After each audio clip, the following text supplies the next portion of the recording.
Hi, everybody. It's Veronica Cole, Sacred Alchemy After Loss.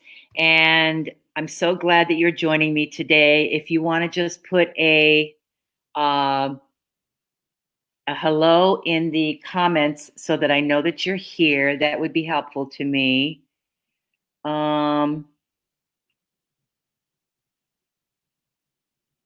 Okay.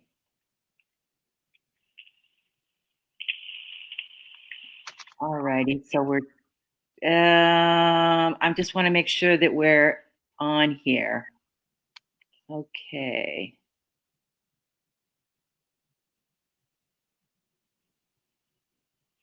I believe that we are. Just need to check and make sure that this is. Yeah, I can hear you and I can see you. I'm talking to Amanda to make sure that this is going right because this is my first time using StreamYard, and I wanted to be sure that everything was functioning properly. Okay, so we'll just wait for people to come on. All right.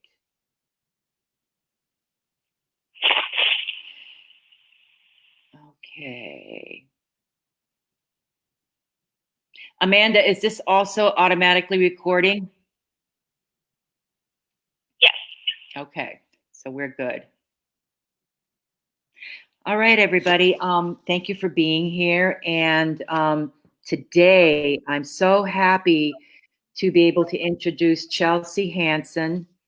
And this is a beautiful book that Chelsea wrote, and it's called The Sudden Loss Survival Guide.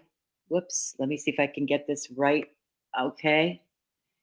And we're just going to go a little bit into some of Chelsea's story and how she came about writing this fantastic book, and which is so heart-centered. Welcome, Chelsea.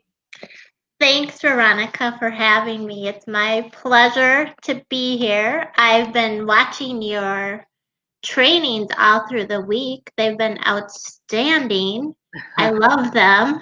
So I'm so glad so many people are in your group because the knowledge you're sharing is so tremendous to help with healing loss and all kinds of losses. So kudos to you. Thank you. I appreciate that. So when I was reading your book, I was very struck by the empathic way that you wrote, because you do write with a lot of empathy. And I'm wondering if that's you, that just must be you. That's how you are, because I was going, oh my gosh, she's such an incredibly empathic person. And I was really enamored by a lot of that because, I've read whatever I could find when I was, because now there are more books about grief that are out there, but some of them they still have an element of being removed. But I feel like you're right there. Yeah. And I know you had said your group is for empaths or highly sensitive people. So yes, I am an empath, highly sensitive.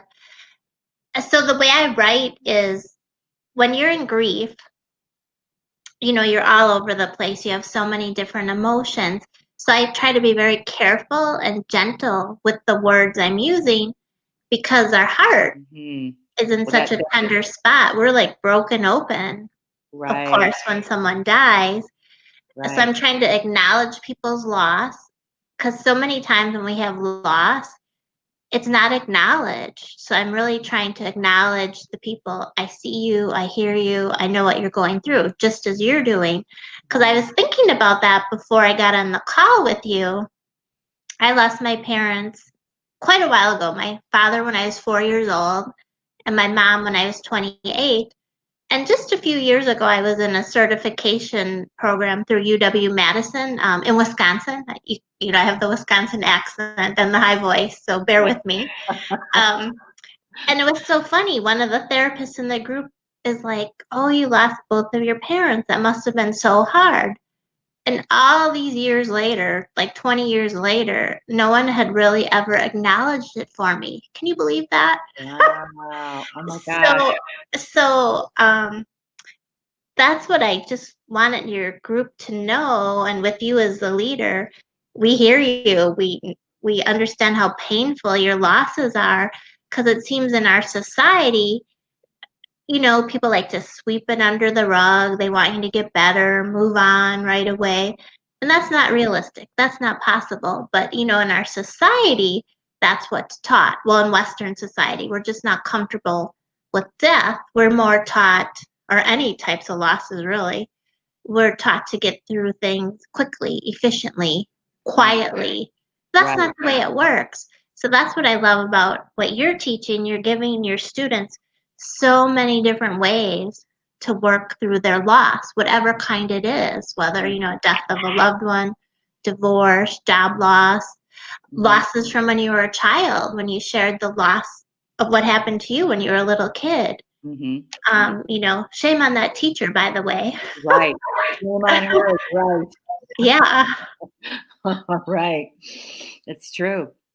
Well, as you know, I have also endured I've endured many losses. I've just Sure. endured two losses of my brothers were the most significant that happened when I was younger.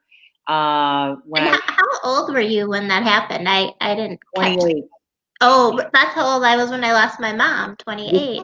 which is interesting because that's a Saturn return. When people turn 28, that's a Saturn return, and Saturn is always about lessons. And I'm bringing a little astrology in here, but Saturn is always about hard lessons and Oh, oftentimes about loss.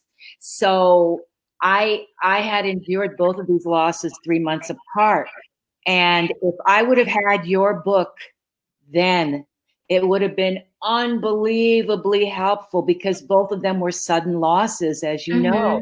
sure. There was really nothing out there. Everything was just shrouded in something. Some of them were not autobiographical. Yeah, there were a couple of autobiographies that included maybe a snippet here or there, but you just didn't read about it. And what I love about your book is that you actually have a process that people can go through that's part of the way that they can process their grief. Sure. And you made a distinction between grief and mourning that I loved. Could you talk about that a little bit? Sure. Yeah, and I'm so glad you brought that up, because I think that's so important to people, because people don't know this distinction unless you're like us, where you've been studying it so you can Right. heal and get better. So, what Veronica's saying, we always use the word grief, like I'm grieving. So grief is your internal response to loss, how you're thinking, how you're feeling. And, we can't get away from grief. If we never loved, we never had grief. So of course you're going to have grief because you love someone, you love something, and you lost it. So mourning, that's how you heal, or that's part of healing. So mourning means when you express your feelings, it's your grief gone public. So it's sharing your story. It's telling someone, oh, I need help. It's getting the grief up and out of you. It's pushing it out of you, if you can visualize it that way. So all the different healing methods that Veronica was teaching, those are ways to mourn, where you're getting that grief out of you. You're releasing it layer by layer. And ultimately, the goal is to release the pain, release the grief, and then we can live with more love. Because I believe the love of the people we lost, it always stays with us, it doesn't go away. In fact, it gets stronger in the spiritual realm. Your relationship continues with your loved one. So as you release your grief, as you mourn it, as you get it out of you, then you can start feeling that love, because you have to go through the whole process of mourning before you can get better. And you do that by concrete, doable action. And remember how Veronica was saying your actions are cumulative? That's how you heal. Every day you do some concrete, doable action. Whatever technique you choose, because Veronica gave you a whole nice variety. So you do a little action each day to release it layer by layer. Mourning, healing is rooted in mourning. So grief is the internal response. Mourning is the action you take to release it, to make it go public. Share your story, however you want to do that. Getting help, talking to your loved one. Wow, that's beautiful. Wow, that's very, very clear. And I don't think that a lot of people understand that distinction. Right. You know, it's like that's part of what's great about your book, because you have a lot of clarity and you're able to articulate that in your words and your writing. Um, that was such an important point for me to read in the book. And I thought to myself, you know, first of all, it's important to have, as we've talked about, or as I mentioned in my group, it's important to be able to have an outlet for that and to do that. So, what? How did you pick people to be able to talk to? Because not everybody will even talk about death. I mean, I found that that was true for me when my brothers died. I found that everybody either went to my mother and said, "Oh, we're so sorry," but they didn't come to me. And that's the one thing about sibling loss, where siblings get really, you know, siblings get the short end of the stick, even, Right. you know, they just do. And so my journey, and it always is, I think the process of grieving is mostly solitary, but you bring in other elements to support you and help you. So, how did you connect with people or situations to help you? Sure, sure. And I was thinking about your losses, Veronica, with the loss of your brothers, how that almost is like disenfranchised grief because people don't honor it. Oh, Right, you lost your brother. Big right, deal. Of course right, it's a huge deal. That's the person I grew up with. right, Um, right. and they're more maybe concerned about the parent, how you said. So I just want to bring up one quick point is there's no hierarchy in grief. What I'm trying to say is let's not compare losses. You as a griever, someone might lose their dog, but you're like, I just lost my mom. How can you even compare those? But everyone's grief is the most important to them. So let's not compare grief because what happens, like, let's pretend I lost my mom, but you lost your baby. So by you being like, your grief's not as tough as mine, you are making that mourner be quiet about their grief. And then they'll become silent and they will not reach out for help because you're shaming them into quiet pain by being like, so what? You lost your brother. I'm exaggerating when I say so what. Right. You know. Yeah. So, but yeah, that's just a lesson for all of us as grievers and mourners. Let's respect everyone's unique grief, wish them well, send them blessings, and wish them healing. Let's not compare because as soon as you start comparing, you're the one who's going to lose out. We go into the ego mind, the conditioned mind. But for me, reaching out for help, I didn't do a good job of it. Because remember how you said it took you about 6 years after your second brother's death? Mm-hmm. What happened for me is I learned how not to grieve, how not to mourn, because again, I was almost shamed into, isn't it time you move on? Shouldn't you be better by now? All those things we hear that aren't helpful. So for about 3 years, when I'd wake up every day, the first thing I would think about was the loss of my mom. So that 3 years of pretty miserable, suffering, hellish time, as I'm sure a lot of people can relate. And then it wasn't until about 10 years later, so that's a long time.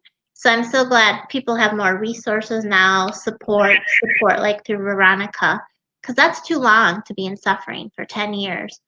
So at the 10-year mark, I met a holistic practitioner, and can you hear me okay? I'm hearing kind of an echo.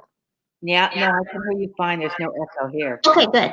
So I met a holistic practitioner, and she was a psychic medium. So she connected me to my mother, and I didn't even know this existed. That spiritual connection. I thought my parents are gone, it's over, detachment, how everyone tells you to get over it.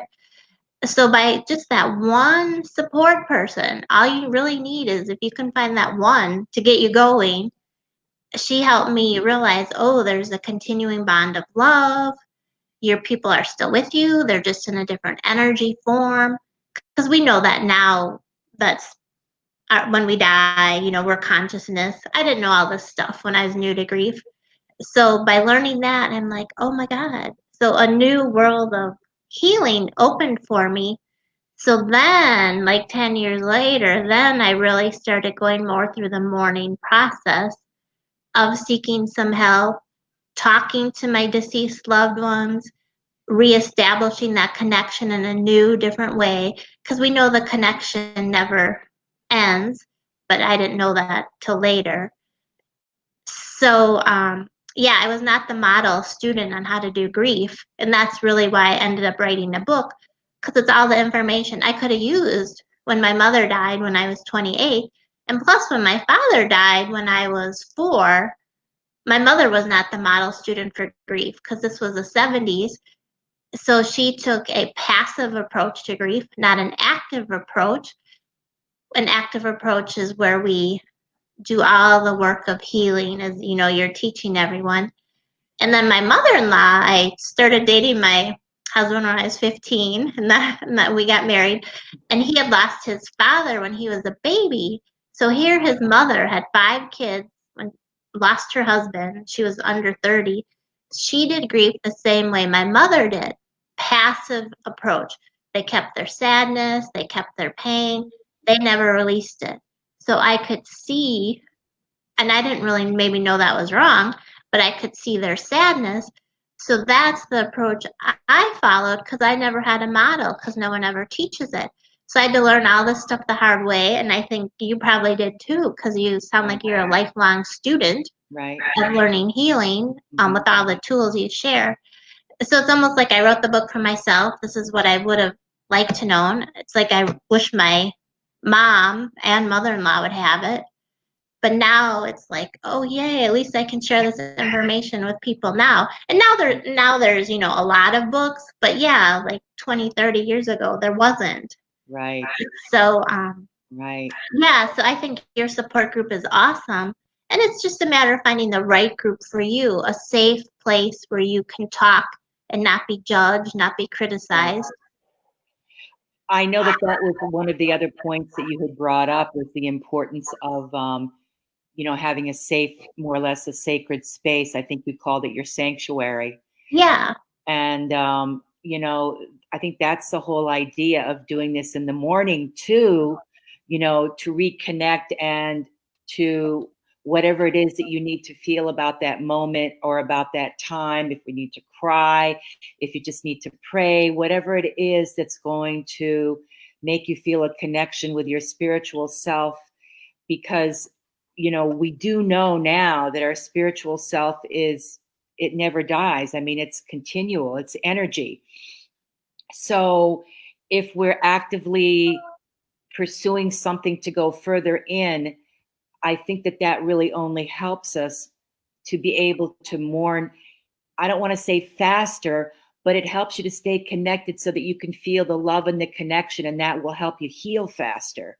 Mm-hmm. So that I really liked reading about that because I feel that that sanctuary is so critical for people. I mean, it's critical to know how to go inside. And I think that's one of the magical blessings about being able to go inside. And ultimately, for me, one of the blessings is that, I always said that I didn't need to lose my brothers to survive in life.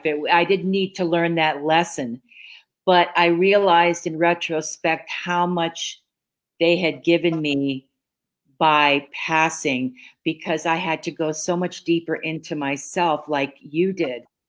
And you had to like hone your own path, and you had to discern what was working and what could work and all the possibilities, all the elements of that. And that's the same thing that I had to do as well. I just really didn't know what course was the right course. So, it's like exploration. We're excavating all of this information. So when your dad died when you were 4, Mm-hmm.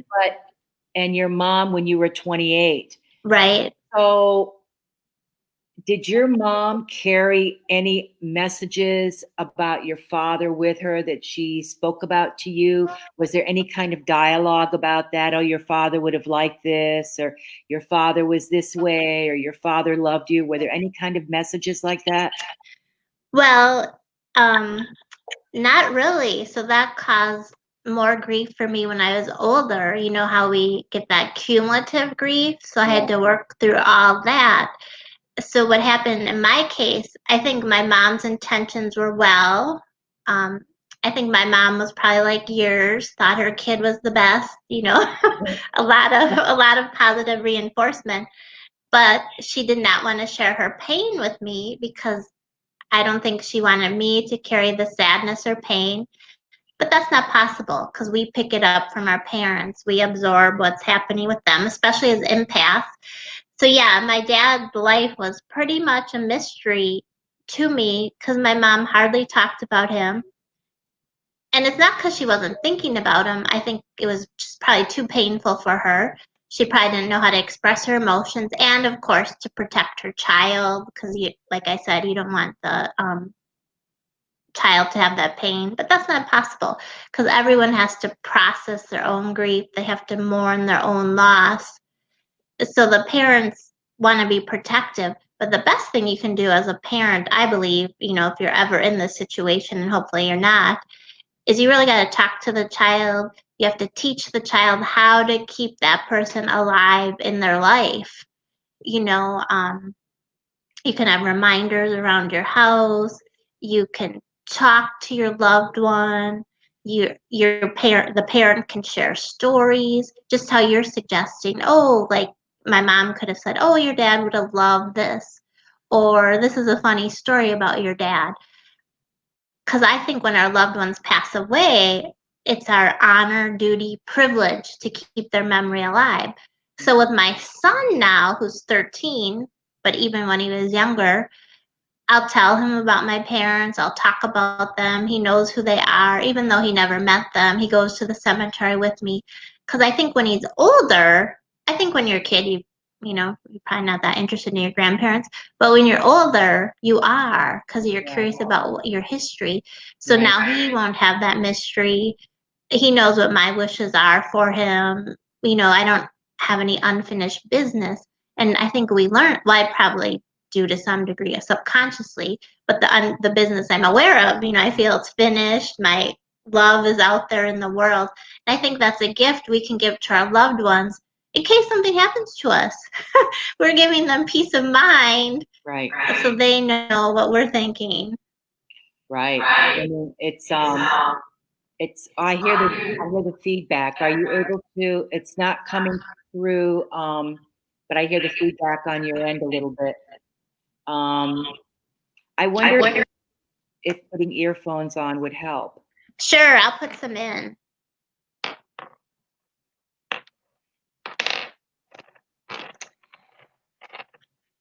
Yeah, so Veronica, what year did your brothers die? I didn't catch the exact year. It was 1974, and oh, okay. I'm just trying to, oh God. And I had like all of these, I was very, very, very connected to both of those brothers. They were my oldest and my youngest. And not that it would make, any difference that I would love anybody any less if they were my middle brothers, but I had very strong connections with both of them because my oldest brother was just, He was barely a year older than me, and my youngest brother, and this oldest brother was like he was a person that just was always taking care of situations within our, because there were seven of us within the siblings, within the sibling dynamic, and he was very conscious of things that I needed. He was a very concrete kind of person. But my youngest brother had more of the spiritual curiosity like I did. So we've connected very strongly and bonded on that level. And when I think about it, it's like that was part of the anger of the loss, is that I felt like all of the dynamic that I had with both of them, like my oldest brother was ripped away from me. He could no longer stop by and sit on the stool that I had underneath my phone, grab an apple out of the refrigerator, and then talk to me, because that's what he did all the time before he went to work. And, my brother Christopher, he and I couldn't have these deep metaphysical conversations anymore. So the loss of the relationship with any of us, and I even say that, you know what, even if you didn't have a full relationship like you would have wanted to with somebody who's passed on, you can still have these feelings, and you can still have the yearning and the sadness and wishing for that. And so I want everybody to know that whatever kind of loss they're experiencing, and whatever the depth of it was, or even if you were angry, because I've talked to people who have had a lot of anger with Right. a sibling before they left, and then they regretted it because they feel like, whoa, what did I do? What was that all about? So, but you're still going to mourn the loss. You're still entitled to that loss. We have to feel like it's okay if you have feelings surrounding it, and none of them are bad. They just exist. They need to come out. It's a powerful catalyst for change. Loss is a powerful catalyst for change. And Right. Into that. My son is getting me my earphones because I had iPhone ones. oh, Um, yeah, into our authentic self, yeah, right? yeah, Yeah. yeah. Can you hear me better, or is it Oh still no, it's perfect. I think the okay? Maybe it was the connection. Okay, good. yeah, yeah, it's okay. So you know, I guess you've kind of identified, you think, what grief is. I mean, is there something in particular that you think you want people to know about what grief actually is? I think you identified it earlier, grief and mourning, but I want to make sure that we touched upon that enough for you to explain. Sure, sure.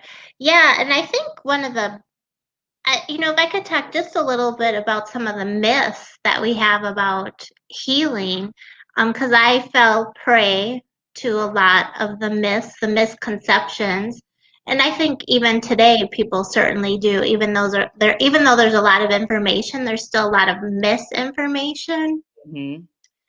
And I think one of the biggest things is, and this is just for people's consideration, because there's no absolutes in grief. Everyone has their own opinion.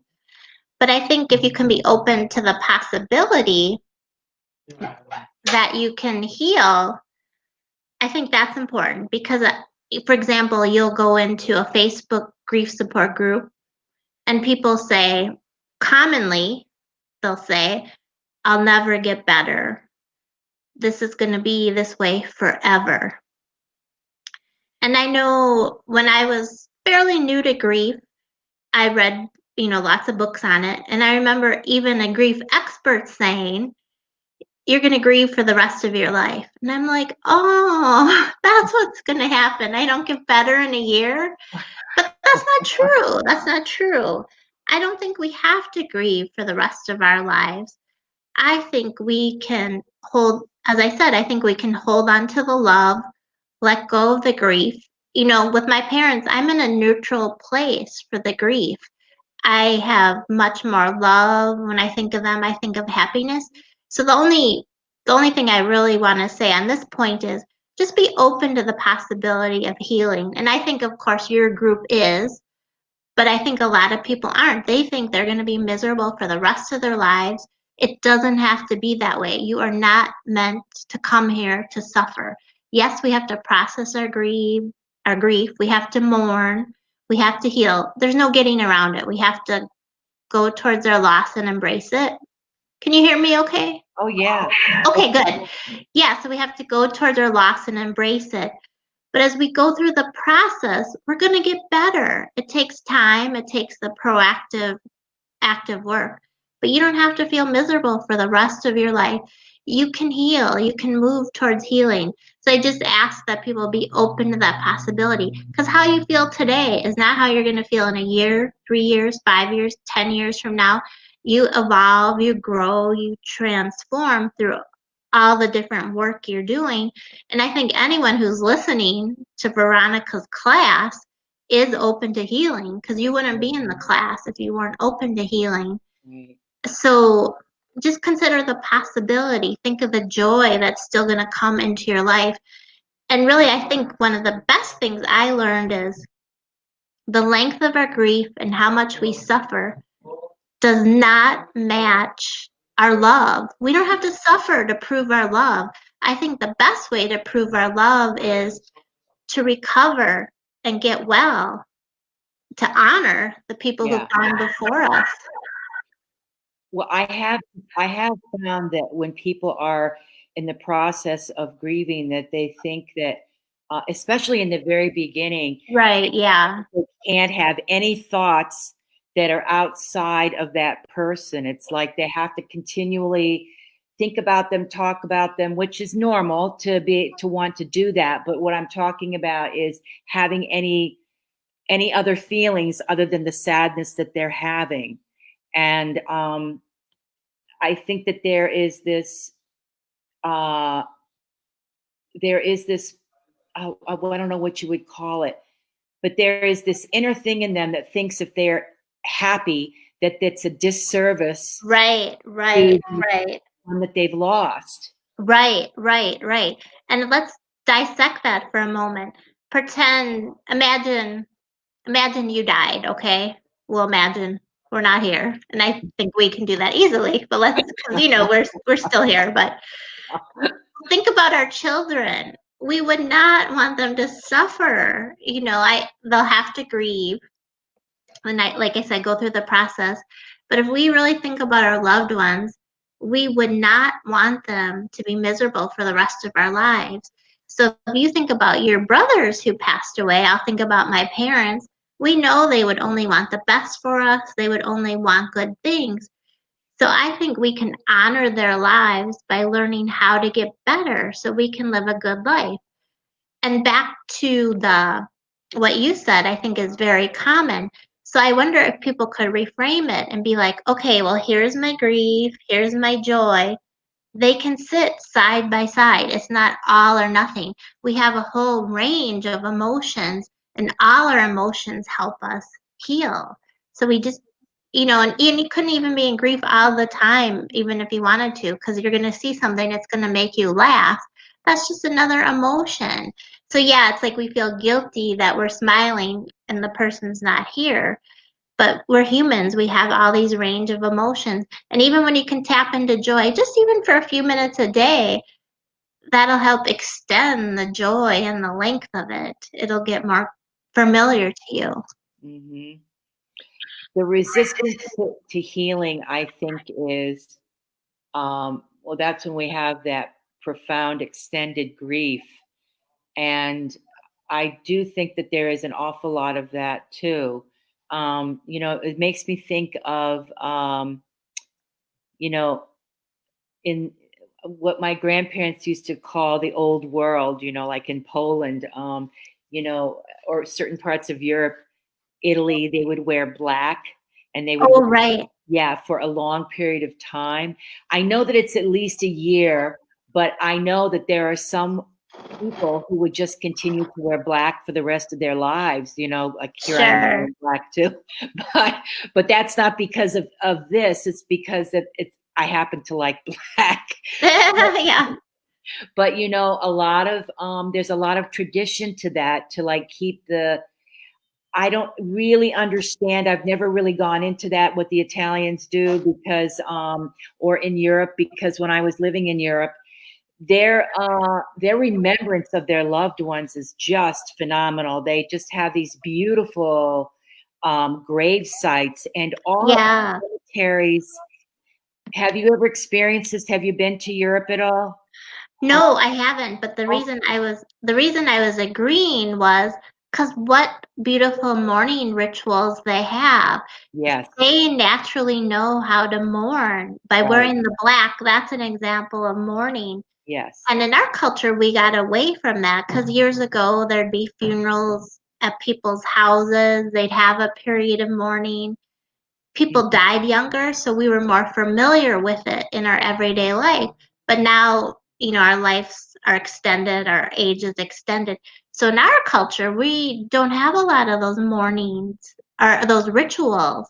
So I think that's an example of a ritual that's super important. Just I like Jewish people have Yes. awesome rituals Yes. on how they mourn their people, and I'm like, oh, I wish I would have known all that, Well, yeah, and it's really good because it's helping your unconscious to deal with it, and it's helping to bring it out.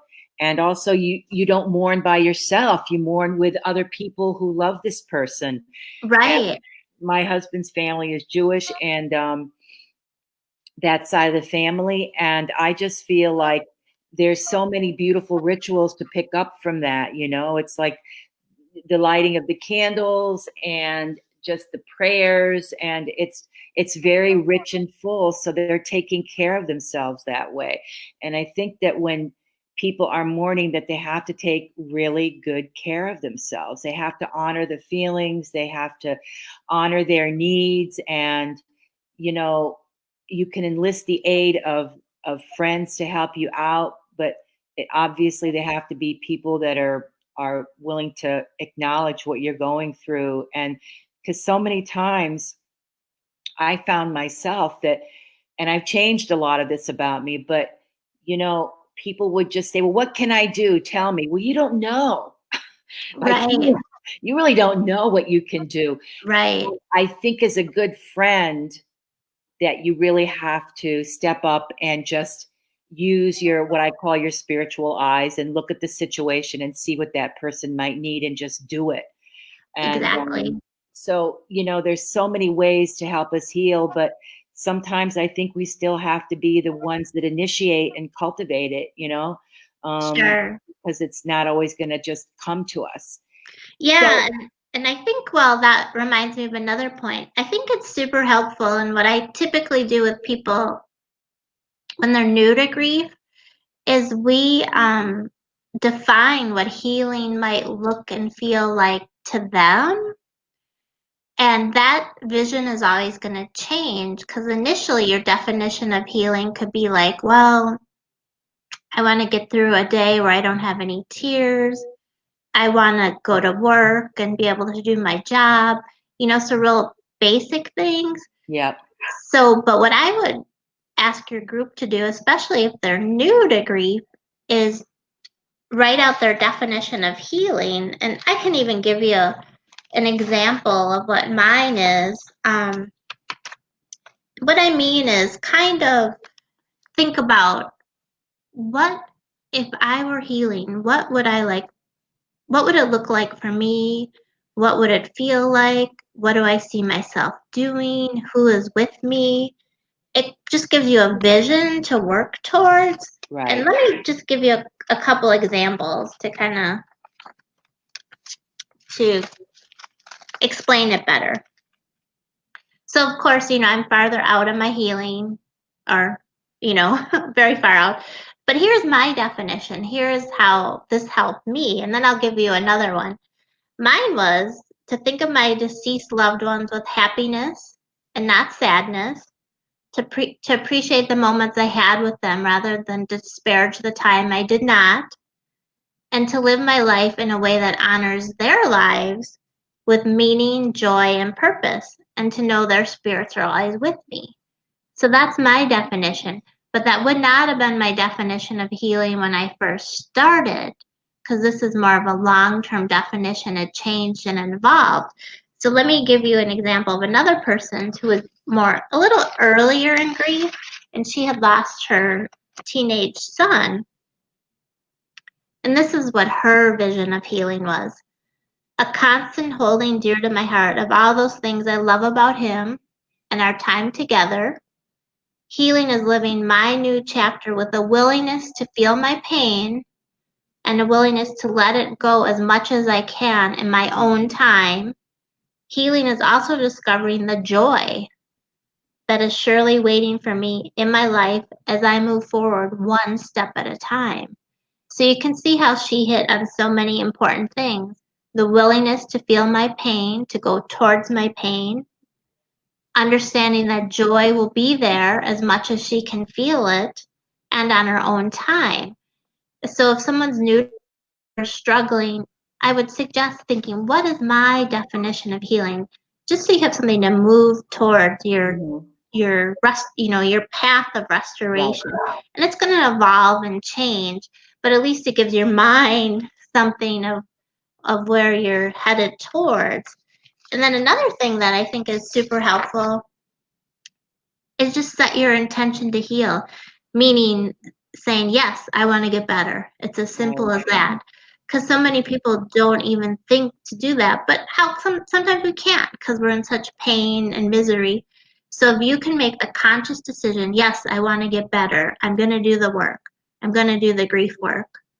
And then you can even share that intention with a friend, a safe person. Set the intention. An example could be like, I am healing. I embrace life. I'm a victor over grief. Whatever is good to you. I'm recovering from loss. Mine was, I am healing. So I say it once, but you have to keep saying that over and over every day. So it's almost like you need a prompt to remind you when you get up in the morning. I am healing. You walk by a candle that's lit. I am healing. You're at a stoplight. I am recovering. So you have to keep repeating it, and it's action after action, back to that cumulative work, how you had mentioned all this work we do is cumulative to get to our ultimate outcome. And we don't really ever get to our ultimate outcome because we're always growing and evolving. But I mean a place of joy and happiness, not the lower vibration of grief. So really, if you can get that vision of, this is how I would like to rebuild my life. I'm sharing my intention with a safe person. And sharing my intention with my loved one, your person who's gone. Again, doing your work almost in honor of their life. I'm going to get better. Right. That's wonderful, and that's really good advice. I think that everybody needs to have all the tools that are going to appeal to them, and it's going to make it work for them, because those messages that you give yourself really do seep into your unconscious if you do it continuously, because consistency is the key to all of it. Right?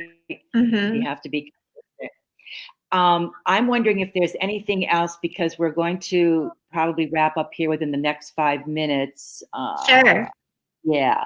Is there anything you want to finally, wrap this up with? And I'm going to just show your book again, because I want people to see this.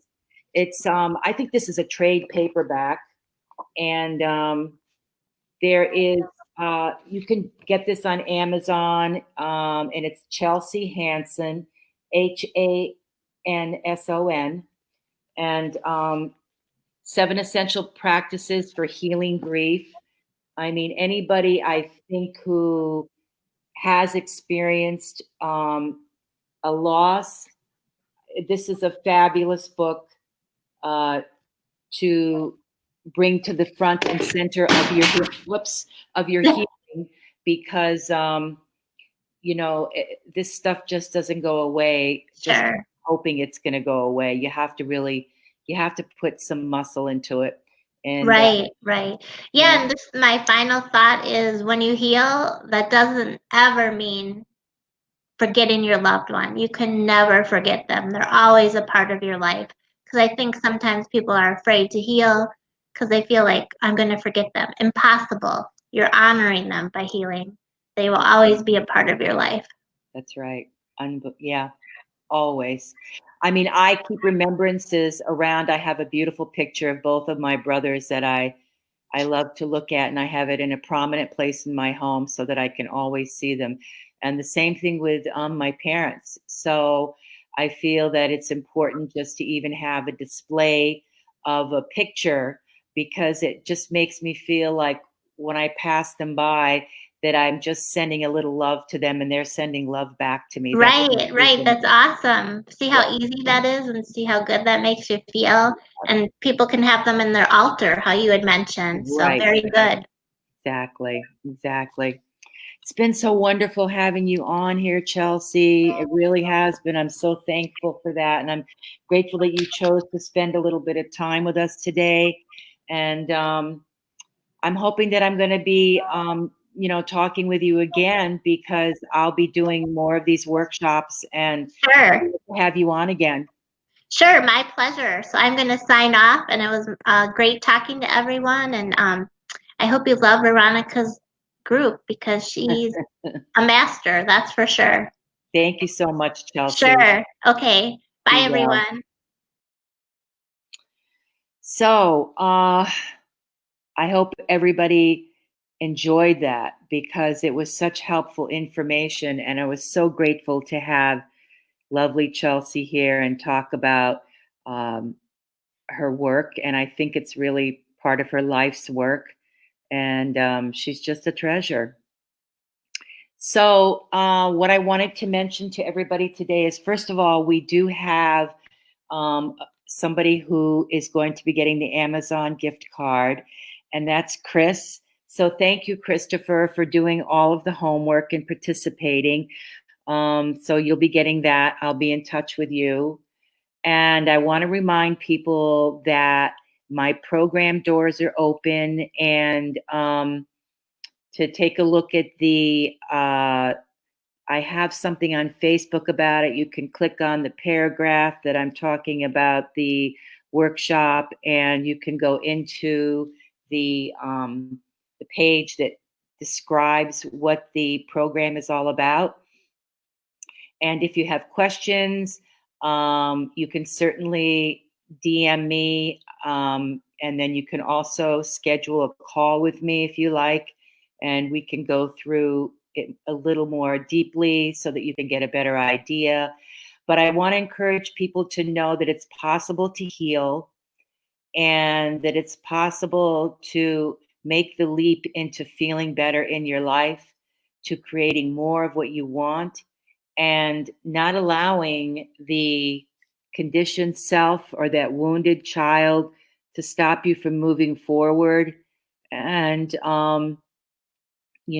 we all have issues of grief that we're contending with. It may not necessarily be the grief of the loss of a loved one, but there are, as I've talked about consistently, there are all types of losses, and we need to mourn them, and we need to let them go.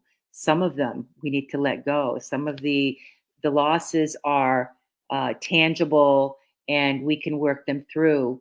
And the loss of those that we love, we can bring them back in our memory in ways that fill us with love and support us. So I want to thank everybody for being here and remembering that, we all are here to help each other. I'd love to have you in a group, and I'd love to have that group expansion, because, as I said, I'm all about consciousness. And I love the whole idea of being able to bring people together to expand consciousness, to expand your vision of who you are, and to bring it out into the world. It's not just about you, but we're all connected. So I really believe that our healing really has an awful lot to do with maintaining this connection, continuing to grow, continuing to do the things that I've been talking about for the past 5 days that we can incorporate into our life. But then also just remembering that if you want to take this further, you can definitely come into a program with me, and we can talk about it if you have an interest. So let's just do that. Let's just make our lives matter, because the more that we make all of these connections and realize the importance of who we are as spiritual beings, having this human experience, which we all know about that, because as spiritual beings, we're very connected on many, many different levels. And we need to be able to work on this to be able to heal ourselves and to be able to grow and to be able to continue to take it out and spread that into the world. Because why not? Why not take these fabulous gifts, discover them, take them, excavate them, bring them out in a very gentle way? That's what we do. So you would work one-on-one with me, and then you would work in a group dynamic. So there is a lot that you could think about here in terms of your own transformation, because transformation is definitely, it's an individual process, but it's also, it's part of community. It's part of how we heal. So we heal individually, and then we integrate it into a community setting or a group setting, and that further facilitates it, because the group dynamic is powerful. I've talked about how powerful the group dynamic is and how it can heal you and why it is healing. And none of that changes. It just, I've always loved the importance and the power of a group dynamic. And if it's with somebody who understands all of these issues and understands about the needs that people have as they're working through some of these veils and lifting them, and knowing how to gently coax people to bring out some of these issues that might be a little bit harder to deal with when you think about them, but in the group dynamic can be a very beautiful experience. So I've been really happy to do this, and I'm looking forward to doing another one. Probably that's going to be in, I would say, a couple of months. I might do a one-day workshop. But in the meantime, I'm still continuing with this because I have another interview tomorrow. And I'm just so glad you were here today, really.